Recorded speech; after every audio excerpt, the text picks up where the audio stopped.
Hello, this is Jack Hazard. Welcome to my blog.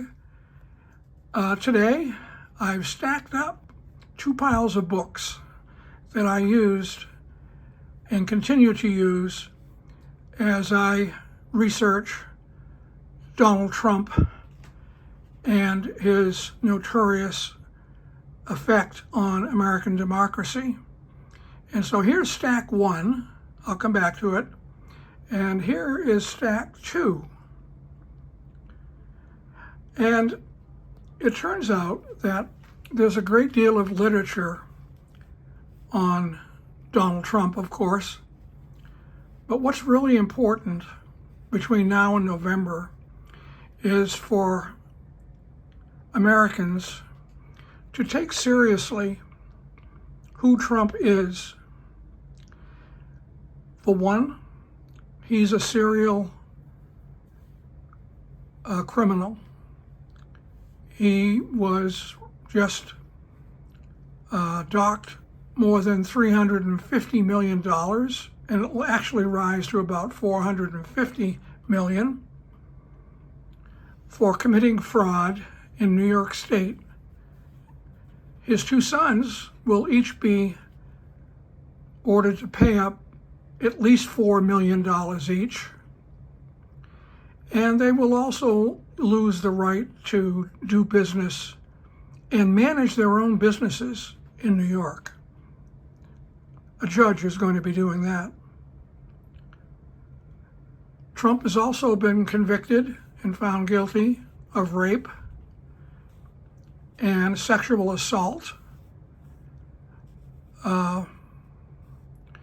Also in New York. And then, of course, we all know that Donald Trump has been charged with 91 felony charges in 4 indictments, and they will start to play out next month. Now, back to the list of books. I'll just point out a few that I have found very valuable to me. Of course, the Mueller report, I really recommend you read that. You'll find out in that Mueller report that Donald Trump was guilty. And in part 2 of it, which is really about how he tried to interfere with the investigation, he committed a number of felonies. But because sitting presidents shouldn't be investigated, Mueller went along with that. However, here's a book called Taking Down Trump. It was just published. Tristan Snell, who is an attorney, he was a prosecuting attorney for the case where Donald Trump screwed hundreds of students at his so-called Trump University, which really wasn't a university, it was a scam. And Snell wrote a book that outlines 10 steps, 10 ideas that you need to use to keep Trump down. Trump had to pay $25 million. So there's 25, about $90 million in the rape case, over $400 million in the fraud case, and now we have criminal investigations to begin. And what's interesting, look at this book here by Carlos Lozada. What were we thinking? Many of us made the same statement the day after the election of 2016. And Lozada explores the research related to that whole idea. Also in this list, I want to mention a couple of books that have to do with who Donald Trump is. He's a strong man. He is following the same playbook as Benito Mussolini, Stalin, and of course Hitler.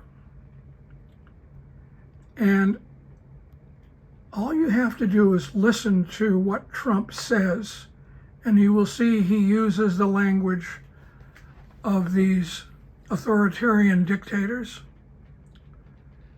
And so this is beautifully explored in Strong Men, Mussolini to the Present, by Ruth Ben-Ghiat, who is professor of history and Italian studies at New York University and a prolific writer on her Lucid Substack. There are other books in this list here. The 1619 Project was important to my book because I wanted to deal with the issue surrounding Black Lives Matter and other issues related to human rights.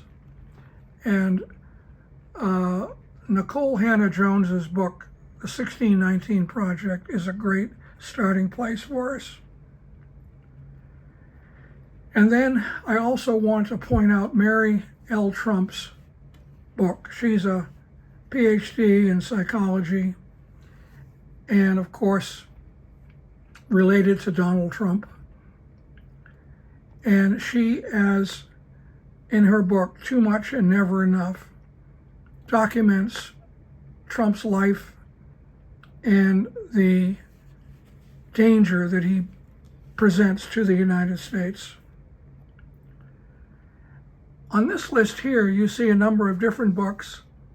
At the top there, George Packer's book, The Last Best Hope, a great history of politics in the United States. The second book I just received, Case for Open Borders, and I wrote a good deal in the Trump Files about borders, of course, because of our penchant, according to Trump, of building a wall and keeping out the hordes of people who are trying to get into the United States. And why shouldn't they be able to come to this country? Climate change has had a great impact and violence, particularly against women and children. And many of the people who are approaching the border fall into that category. Joan Washington, a journalist from Arizona who has spent years studying the border and being on the border, in the border, across the border, makes the case beautifully in this book for open borders.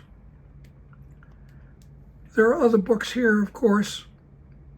Arlie Russell Hochschild, a sociologist, did a study in which she embedded herself in Louisiana amongst people who flocked to see Donald Trump.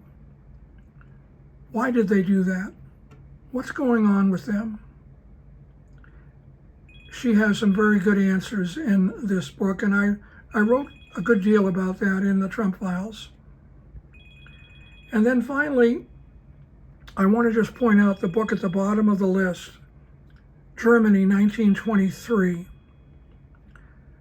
It's a story about what happened in Germany after World War I, when Germany created a very fragile democracy. But within Germany, particularly in the industrial aspect of Germany, people didn't want a democracy. Those people wanted a leader, an authoritarian who would tell everybody else what to do. And unfortunately, it happened. And 10 years later, Hitler was named chancellor, and World War II had its early beginnings, and the atrocities began. And it is sort of a prelude to what we might find going on in our own country. And so I'd like to end this little chat by saying that Yes, I wrote the book, The Trump Files, but the real important issue for us right now as Americans is to take action. Tell people that you know, your friends, your family, your business partners, about what Trump is doing to make himself a dictator for life in the White House. And I'm not simply making this stuff up. All you have to do is listen to any one of his recent talks at his famous rallies, and you need to realize what he's saying is what he will do.